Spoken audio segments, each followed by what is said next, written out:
Welcome back to State of the Union. It may be days before all the votes are counted, but Republicans are already pointing fingers at one another, with GOP lawmakers in both the House and the Senate criticizing their leadership for failing to meet expectations. Just as former President Trump teases a special announcement next week.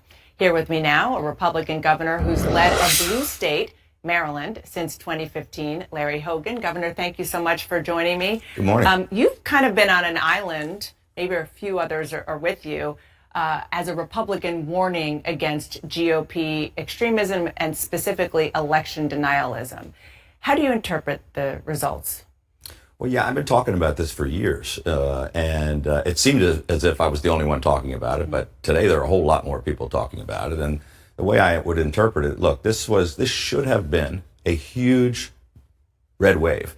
It should have been one of the biggest red waves we've ever had, because the President Biden's approval rating was so low, one of the lowest historically. More than 70% of the people thought the country was going in the wrong direction, and yet we still didn't perform. And I think common sense conservatives that focused on talking about issues people cared about, like the economy and crime and education, they did win. But people who tried to relitigate the 2020 election and focused on conspiracy theories and talked about things the voters didn't care about, they were almost universally rejected. And I think it's basically the third election in a row that Donald Trump has cost us the race. And it's like, 3 strikes, you're out. Well, do you think that's true? Because we've heard that after 1 strike and 2 strikes, to keep your analogy going. Well, that's the definition of insanity, is doing the same thing over and over again, expecting a different result. And, Donald Trump, he kept saying, we're going to be winning so much, we'll get tired of winning. I'm tired of losing. I mean, that's all he's done. So you don't think that this is just a blip and that Republicans will return to being, well, it's kind of still the party of Trump, but embracing the party of Trump? You think this time is different? If you lose over and over again to what's really not that great of a team, you've got to reassess. Is it time to rebuild? And you have to go back and think, how do we have a more hopeful, positive vision? How do we appeal to a broader group of voters? Because in some cases we fired up the base, but we turned off wide swaths of swing voters, and it's why we didn't perform. Former President Trump is teasing a very big announcement on Tuesday night. Huge. He could announce his 2024 bid to run for president again. What do you think will happen if he does? Well, there's no question he's still the 800-pound gorilla, and it's still a battle. It's going to continue for the next 2 years. I would just say that we're 2 years out from the next election, and we're just trying to, the dust is settling from this one. I think it'd be a mistake. As I mentioned, Trump's cost us the last 3 elections. And I don't want to see it happen a 4th time. Could he if he does announce, could he cost Republicans the runoff in Georgia? No question about that. I mean, that's not as consequential now. We still would like to win Georgia, but we're not going to win back the Senate as a result. And that's Donald Trump's fault. I have to ask you about something that he posted on his social media website, Truth Social. He used a racist comment to lash out at another potential 2024 competitor, your fellow Republican Governor Glenn Youngkin. He wrote, "Youngkin," separating his last name. Now that's an interesting take. Sounds Chinese, doesn't it? In Virginia, couldn't have won without me. Your wife and children are Korean Americans. You've made a point of fighting against Asian American hate as governor. What's your reaction to that? Well, it was definitely distasteful and inappropriate, not only because I don't think my friend Glenn Youngkin deserved to be attacked like that, but it was also, it's Asian hate against a white governor, and making fun of Asians. And he didn't even have his nationalities right, because Young Kim would be Korean as opposed to Chinese. But it's just more of the same from Donald Trump, insults and attacks. And that's one of the reasons why the party's in such bad shape. Is it racist? It is racist. One Republican who had an unequivocally strong election night was another one of your fellow Republican governors, Ron DeSantis in Florida. A growing number of Republicans who feel similarly to you about Trump, saying we have to move ahead, are saying, well, maybe Ron DeSantis is our guy. Would he make a good president? Well, he certainly had a great night the other night in Florida. It was a big win for Ron DeSantis. Florida is becoming more and more red as a result of, I think there's 600,000 new Republicans in Florida because it's kind of flight out of blue states into Florida. He did a great job picking up Hispanic voters in Miami and South Florida, which is kind of what we did in our last race. We won Hispanics, but it was a good night for him, and he's certainly one of the important voices for the party. It's no secret that you are considering running in 2024. What is your status now? Will you run? Well, I'll tell you what I'm doing. I'll be heading down to Florida tomorrow with all my fellow governors. We're all going to talk about what happened, and we're going to welcome a couple of new governors, and then I'll be flying out. I'll do a thing with RJC. I'll be on a stage with Mike Pence and Mike Pompeo, and at the end of the month, I'm going to have a big thing in Annapolis, a summit. We're going to bring in people from all around the country, and we're going to have a big celebration of our 8 years of success. And we're going to take a look. I still have to do my day job until January 18th, and then you can walk and chew gum at the same time. Yeah, that's true. I'll be freed up and unleashed. And will you be unleashed towards a 2024 run? I think there's probably, I've been saying since 2020 that we have to get back to a party that appeals to more people, that can win in tough places, like I've done in Maryland. And I think that lane is much wider now than it was a week ago. One quick question before I let you go. Kevin McCarthy is working the phones. He wants to be Speaker if Republicans do take the House. Should he be? I think most Americans aren't paying much attention to palace intrigue and what's going on. I know it's the focus of everybody here. Well, it's a constitutional position. But most people, the inner battle about who might be in charge. Look, I think the people on the far right really lost this election, and now they want to try to take that over. But it's going to be a very slim margin. Kevin McCarthy's got work to do. There's no question about that. Governor Larry Hogan, thank you so much. Appreciate it. Thank you. Nice to see you. So, what did happen this week? Of course, the media almost instantly glommed on to their favourite form of groupthink, an anti-Republican narrative, instead of the repudiation of Democrats that nearly everyone expected and we certainly wanted. The midterms are a repudiation of the GOP. Simple.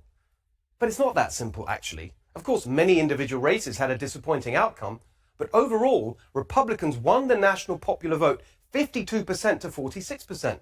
That is a bigger margin than Biden-Trump in 2020, bigger than Obama's margin of victory over Romney in 2012. In fact, it's roughly the same as 2010, when Republicans gained over 60 House seats and gave Obama his famous shellacking. According to the midterm exit polls, 75% of voters think the country's going in the wrong direction, yet somehow this is all being interpreted by Biden and the Democrats as a green light to go further and faster in the same direction they've been going, the far left. This exact point was put to Biden on Wednesday. What in the next 2 years do you intend to do differently to change people's opinion of the direction of the country, particularly as you contemplate a run for president in 2024? Nothing. Nothing. It's all good, not changing anything. That's what they're going with. What are they going to do about the humanitarian crisis they created at the border? Nothing. What are they going to do about the energy crisis they created with their nutty climate zealotry? Nothing. What are they going to do about the crime wave they unleashed with their pro-criminal lunacy? Nothing. What about inflation? Nothing. What about collapsing labour participation? Nothing. The coming recession? Nothing. Standards in our schools, fentanyl in our communities, restoring our reputation internationally? Nothing. Nothing. Nothing. I'm not going to change anything in any fundamental way. And of course, he's not going to change in any fundamental way. Somehow, this wasn't just a green light for the Democrats on policy, but for Biden personally. A green light for a second term. But again, the exit polls showed that simply isn't true. 70% of voters said they don't want Biden to run again. He was asked about that as well.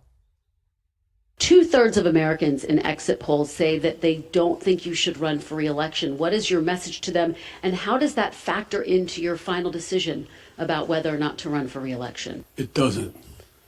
What's your message to them? To those 2/3? Watch me. Watch you? We have been watching you. And there's only so much more of this that America can take.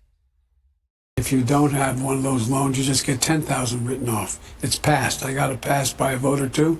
Jackie, are you here? Where's Jackie? It was also Kamala's birthday. And happy birthday to a great president.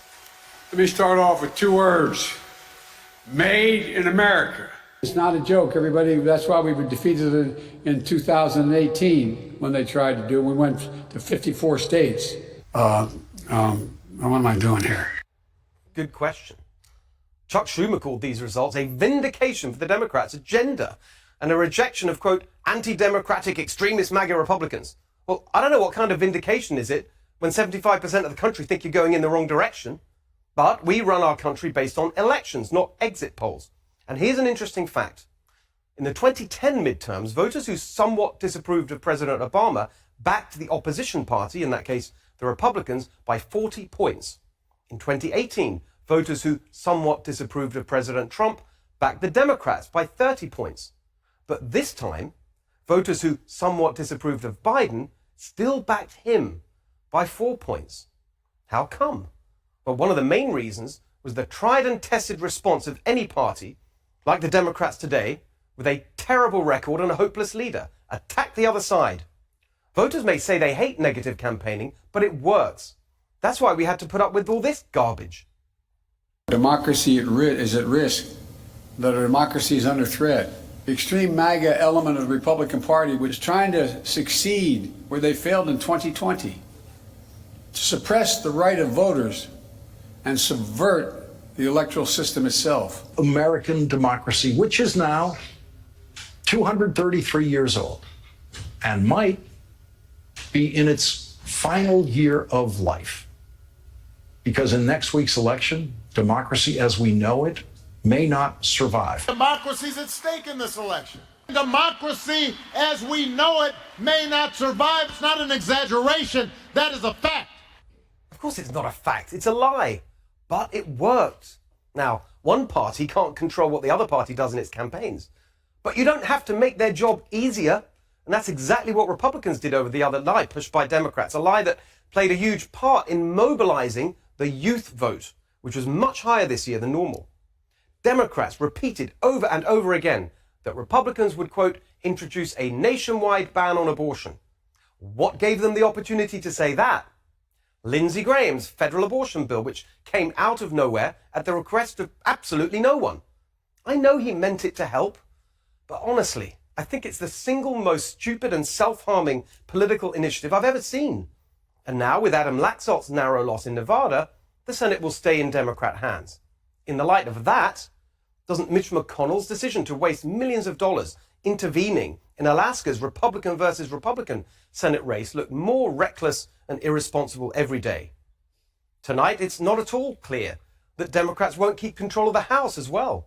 If the Republicans do win the majority, it will be mainly thanks to redistricting, which delivered extra seats in Florida and New York, helped by the strong campaigns for governor in those states from Ron DeSantis and Lee Zeldin.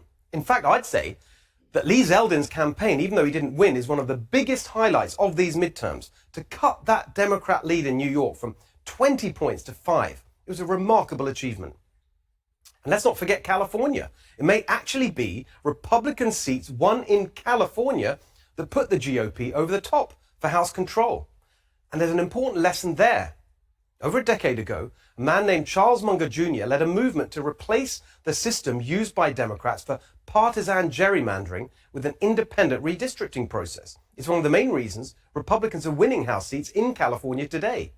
Of course, it's a complete scandal that we still don't know who'll control the House, and we'll have more on the election shambles later in the show. But we know enough now to be able to look ahead. In the New York Times today, a liberal columnist, Jamel Bouie, pointed out that actually, despite all the political drama for at least a decade in our evenly divided country, neither party has made big gains or suffered big losses in any election. His argument is that this is unusual in American politics and that we are ripe for a new era where one party does achieve real dominance. I think that opportunity is greatest for us because most people don't want the far left madness, the endless self-righteous virtue signaling, the extremist ideology, the deadly combination of arrogance and incompetence. They don't want it. There is a mainstream, sensible majority in this country that wants common sense, practical solutions to their problems and foundations for their aspirations. Right now, only the Republican Party can offer that. But we need to rethink how we go about it. We need to be more inspirationally positive, but also more aggressive in pointing out the future consequences of Democrat rule, not just the failures of the past. From New York to California Arizona to Pennsylvania. We must think bigger, bolder, braver, better. That is the next revolution we need. Tell us what you think on the new